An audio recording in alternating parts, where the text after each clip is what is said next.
We will also be discussing messaging between leaders in the next half hour, as my guest in the studio is Prime Minister Viktor Orbán. Good morning. Good morning. You used a very strong image, which I mentioned in the introduction. Many say too strong an image, when you talked about not wanting our children to return from the Ukrainian front in coffins. Meanwhile, we see that Zelensky is asking for and receiving support from countries with much greater military power and financial resources than us. The European Union membership comes with that. So if we admit the Ukrainians to the European Union, we also admit the war. Imagine if the European Union complied with the request of the Ukrainian president, who actually threatened us, and admitted Ukraine to the European Union. Then today we would have a member state with a war going on its eastern borders. It is only a matter of time before all the European Union member states get involved in this war. Because then it would be our war. And we do not want the Russian-Ukrainian war to be our war. In one of his speeches this week, he also mentioned that the previous approach in Brussels during accession negotiations was to first have the eastern countries become NATO members, settle their various disputes, and then join the European Union. Why has this approach changed in Brussels from 25 years ago?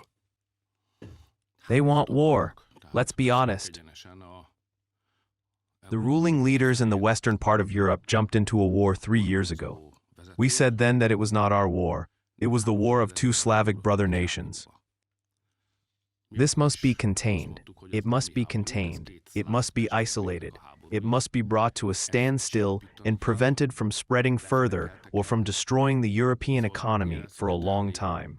On the other hand, this was the Hungarian position. Let's say this was the only pro-peace position. On the other hand, the Westerners said that this is our war. Russia is a threat. They must be defeated, and it is better to defeat them on Ukrainian territory than closer to our borders, or even at our borders. And therefore, Ukraine is actually fighting for European security. That was his concept, which I always thought was a mistake, because in this way Ukraine, which was not a security risk for Europe, suddenly became a security risk for Europe, and everything that threatens the Ukrainians from now on, or from the beginning of the war, threatens us too, because we did not distance ourselves, we did not isolate ourselves, but we let it spread, and even joined this war. That is why the Ukrainians, who are otherwise unable to maintain their own state, are paying the pensions of Ukrainian pensioners. We pay the salaries of state employees. We keep Ukrainian public services running. We keep their army running.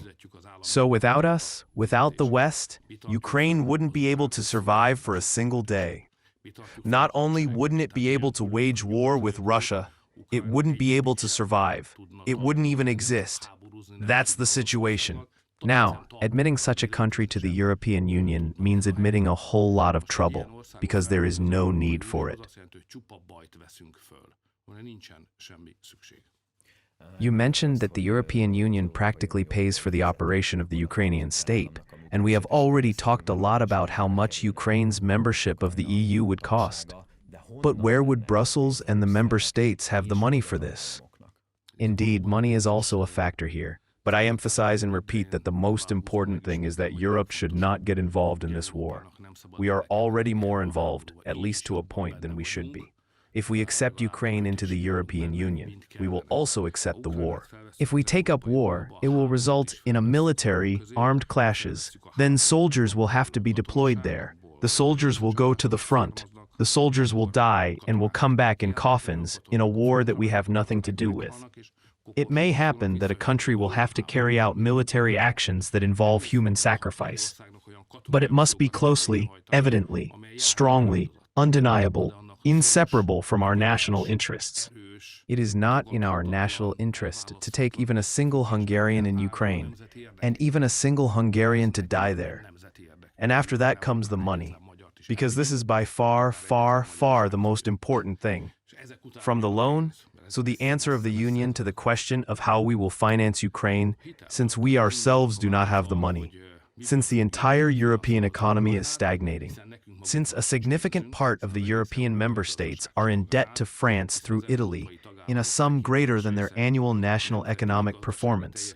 The German economy is also sick with whooping cough, so there is no money in Europe for anything, while we want to maintain another state, and even for the other states' demand, because the Ukrainians are asking for this, that we European Union members finance a Ukrainian army of millions, and moreover, the Americans have more sense, because they have not done this anymore, since a businessman has been at the head of the United States, who, Soros calculates, subtracts, and adds, and says that this does not make sense. America does not win from this, but loses. So he leaves the whole mess to us. The whole mess remains on our shoulders, and we have no money. And if the politicians want to be there, they want to continue to get involved in the Ukrainian. If you go to war, you have to give money. If you don't have it, you have to take out a loan. And we are moving forward on the slope that will otherwise lead to the financial collapse of Europe, with ever-increasing megaloans weighing on our shoulders.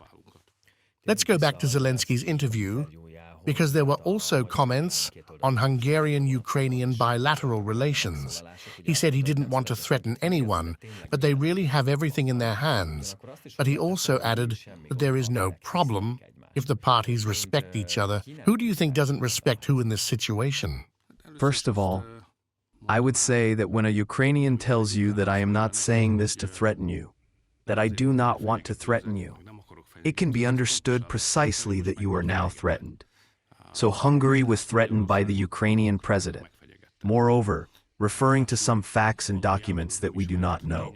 So we can tell him that if he wants to say something about Hungary, or if he doesn't like something about our policy, or if he finds something that offends him, then why don't you share it publicly with us?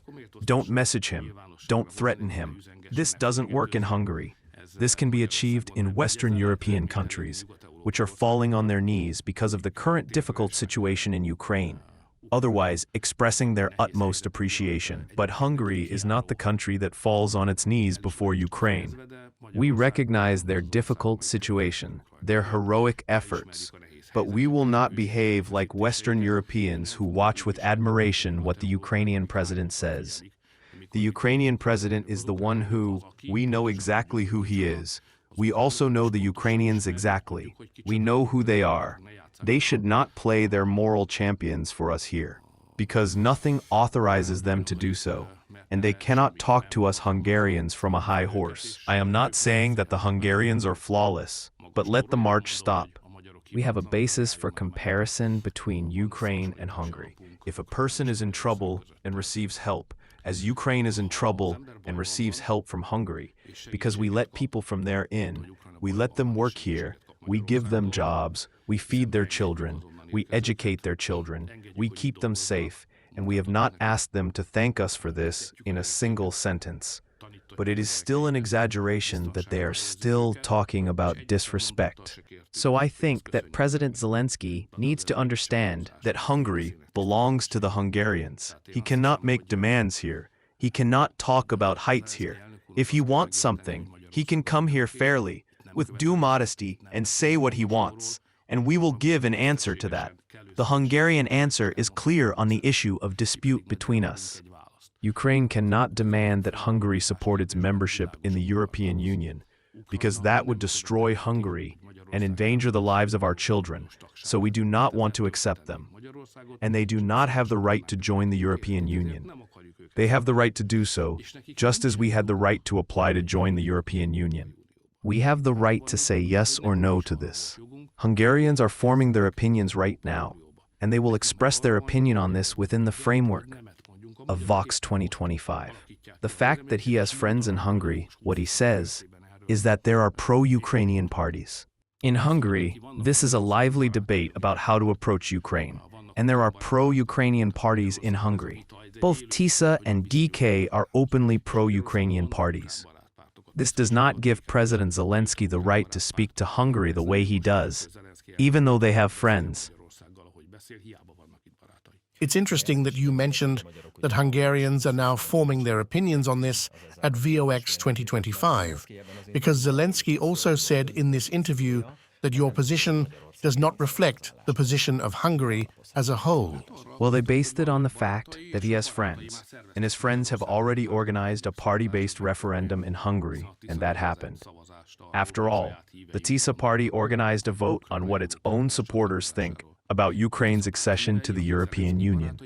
And the supporters of the TISA party, who are Zelensky's friends, clearly said that about 60% of the Keegans want Ukraine to be a member of the European Union. They see the threat of war threatening our children differently. They see the financial consequences differently. I think they see it wrong. I would like to convince them to change their opinion and think about it again. But in the meantime, there is also a non-party, but national-based vote. This is Vox 2025, which has attracted enormous interest. I saw the numbers every day. The number of responses, we are over 2 million. So more than 2 million people expressed their opinion on this issue. They considered it important that their voice, their opinion be included in the government's decision. This is a fantastic success. I can't even remember the last time there was a national consultation or vote where there was so much referendum-like voting, where so many people participated, and there are still 8 days. The countdown begins now. So I encourage everyone to feel the seriousness of the situation, to read the Ehrenk interview, to see the Hungarian domestic political debate related to this. There are pro-Ukrainian and pro-Hungarian forces. The dividing line is completely clear. It is very important that they too, that is, every single Hungarian citizen, express their opinions on this issue. A NATO summit and then a summit of EU heads of state and government will be held about a week after the vote. How might the result of VOX 2025 influence the position you take at these meetings? Well, the situation is that a serious battle will begin on Monday. Hungary will have to participate in a 2-week international battle. On Monday, the foreign ministers of the European Union member states will meet and begin discussing a proposal from the European Commission. This is about banning everyone from buying oil, gas, and nuclear fuel from Russia. This will kill the Hungarian economy. This will drive us into the ground. If they manage to push this through, Hungary will have to pay twice, 3 times, maybe 4 times as much for energy as before. And we have protected families from higher energy costs for the last 2 or 3 years during the war. But this is a financial burden that I simply do not see the possibility of eliminating. So we should not think about eliminating the consequences of a bad decision, but we should prevent the bad decision from being made. This is our only chance to protect the cost reduction, to protect families, to protect family monthly budgets and family wallets. So Minister Szijjártó starts the battle on Monday. This goes on all week, and the following week the prime ministers come, where I have to finish the work that Minister Szijjártó starts. Speaking of utility cost reductions, yesterday, that is this week, a list of so-called country-specific recommendations for Hungary was prepared, in which your committee, among other things, asks the government to eliminate utility cost reductions. But there is also talk of a price cap, family benefits, or even an interest rate cap. Well, that's out of the question. If we did what Brussels asks of us, about half of the families would be ruined. So it's not just whatever Brussels asks. And by the way, this is not the first battle we have to fight. He calls for the elimination of interest rate caps. Interest rate caps currently protect 300,000 Hungarian families who have significant loan repayments and whose interest has disappeared. If we were to eliminate the interest rate cap, a large portion of these families would certainly be on the verge of bankruptcy. They say we should implement the price reduction.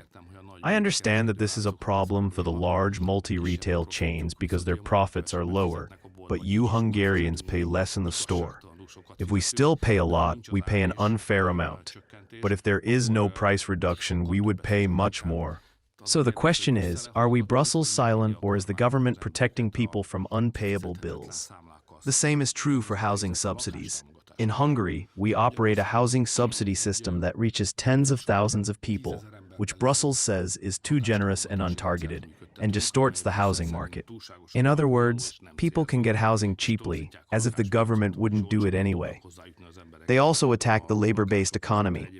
They think it would be more expensive under a welfare-based economy than under a labor-based economy. And they say that the cost reduction is not effective enough. They say that far fewer people should receive cost reductions than they currently do. The report that I have to prepare every year is full of such requests. This is made in Brussels. They call it a country-specific recommendation, and they then hold the member states accountable for it. I am not in a lawsuit and angry with Brussels because I have nothing better to do. Or I would be a tyrant. He who cannot cooperate with me cannot cooperate with anyone, although we are cooperative to the point of piety. I simply have to protect the interests of the Hungarian people. I read such documents where I can give only one answer. I know that I am closing. Thank you very much. These all belong to the Hungarians. Brussels has nothing to do with this. There is no authority under which Brussels could interfere in these matters. I just consider this an opinion, and in the meantime, Hungary is going its own way and trying to protect jobs and family budgets. But what could Brussels be aiming for with these measures or with these requests? Well, if I add it all up, it means that European Union companies operating in Hungary can take more money out of the country. That's what it's all about. Let's get rid of the multi-card tax collectors, the bank card tax collectors, the fact that they can't take the amount of money out of Hungary that they want to. Oh well, but that's life. Let's talk about another EU topic. On Monday this week, the Patriots held a large rally in France, and the goal of the party family, in short, is to change and alter Brussels politics. What is actually the root of the problem in the European Union? What do you think should be changed? The fundamental problem is that in the European Union, I usually talk about the European Union, but about the bureaucrats in Brussels. More than 30,000 people work there, and after the political leaderships of the major European states have weakened, so France is in a precarious position. In Germany, after a chaotic parliamentary election and after a chaotic history, a coalition of unclear stability was formed, and the British withdrew. In such circumstances, it is quite simply that European leaders are so busy with their own domestic concerns that they do not have enough time, attention, or energy for pan-European affairs. They can't set strategic directions, and that's when the Brussels bureaucracy rises. This is an empire, after all. This is an imperial center. We've seen this before in Hungarian history. What I'm talking about now is in the Brussels Hakika, but we've seen this before, branded with the names of other royal courts. So we've seen this from Vienna too. So I won't get carried away here, 150 years ago. So that's when bureaucracy gets unleashed. And it goes after its own head. And their only goal is to take as many powers as possible from the member states, and every bureaucracy can siphon as many powers as possible. And that's why there is a continuous fight. The bureaucrats in Brussels want to take away powers from the member states that they have nothing to do with. For example, they have nothing to do with reducing utility bills. They have nothing to do with the education of LGBTQ children, schools. The fact that we give unemployment benefits or give them tax breaks for having children has nothing to do with them. The fact that there is a 13th month pension has nothing to do with them. But they are constantly interfering, talking, and pulling powers out of the pockets, hands, and territories of the member states, and the number of cases they want to decide is growing. The end of Brussels is that we end up with them telling us how to live in the member states. For example, in Hungary, how should we Hungarians live in Hungary? We didn't create them for that. We created them to coordinate and harmonize the work of the member states, not to sit on our heads or shoulders and tell us from above to let in migrants. This is one of their biggest problems with Hungary. They said they should let them in. We won't let them in. But they have nothing to do with this either. So the biggest problem, and this is felt all over Europe, this is why the Patriots were created, is the undermining of national rights. And we want, all of us together, French, Italians, Hungarians, Poles, to return the powers that were constitutionally taken away from us in the past, not to interfere in matters that we here in Hungary have to resolve at the member state level. This is a pan-European movement to return the powers to the nation states. But how can they achieve this? Because in the meantime, we see that in many countries the parties are not in power or do not have leaders, even in countries where, say, they would win the election. Well, in politics, you have to achieve your goals through force. And force comes from persuading people. So politicians have nothing. Politicians are just a skeleton, a body without clothes. The people dress the politicians. They put the muscle on us. So the job of politicians is to convince the people about certain issues, to consult with them, and then to represent the common position that has been formed. And if enough people support a group of politicians representing a given idea, for example, the Patriots, then now they will achieve results in Brussels. The first step was successful, because before, we did not exist. Now we do. The birth of a human being is the first great success. This is also true in politics. The Patriots were born. We emerged from the birth canal, and now we are here in the fresh air, breathing, giving off signs of life. And we were born with great weight, as we immediately became the third largest party family in Europe. And there are other sister party families. I won't say twins, but maybe that wouldn't be an exaggeration either. The Italian Prime Minister, for example, leads such a movement. The Dutch Prime Minister, who of course is the leader of the party that won the Dutch election, leads such a movement. This organization has also started in Germany. I see that the next 2 or 3 years can be described as patriotic everywhere in Europe. Now the word nationalist is banned because for some reason it is considered an ugly word. But there will be patriotic nationalist governments in every major country in Europe in 2 or 3 years. Now, we are bringing patriotism from the European level to the local level, because this week, the Parliament adopted the law on local identity. One of the government's commitments for this year is to strengthen the countryside and small settlements. Our villages really need to be protected. There are areas of the country where villages are becoming depopulated. We didn't mention their counties. We have several such counties. These are serious problems. We need to help people so that those who want to live their lives where they were born can do so. So no one should feel that they have to go to their village. Of course, whoever wants to, let them go and see the world. It's a good thing, and there is life outside our village. But this shouldn't happen because they know that they can't live here. It's the end of the world. There's no access to public services here. There's no work here. There's no income here. So we have to preserve the Hungarian village. The Hungarian village is a very specific Hungarian phenomenon. Very few countries have such a network of small settlements as in Hungary. It's a great value. Let's populate the country with it. No corner of the country should be depopulated. That's why we help them with very simple things. We support small shops, we support pubs, we renovate cemeteries, we renovate churches, we try to keep boarding schools alive and so on. Now the Hungarian government and the local governments have started an interesting experiment, and we are grateful to the parliament for supporting this. Because there is a phenomenon where villages become cities without the people living there really wanting it. This is the problem of people moving out or people moving in, which is called our village or a utman. So, how is it that there is this phenomenon that people and families appear, especially around larger cities, who did not live there before, and appear in such large numbers, and that this completely transforms the lives of the people living there? I have been to many such villages, where they specifically asked us to give them the means to defend themselves against it. We don't want to interfere in this. Every local government has to decide for itself whether it wants to protect itself, what it wants to be, how big it wants to be. But it was a legitimate demand to give them the means to be masters of their own lives, so that they could decide how big they want to be. And this is what the parliament has now granted the rights to.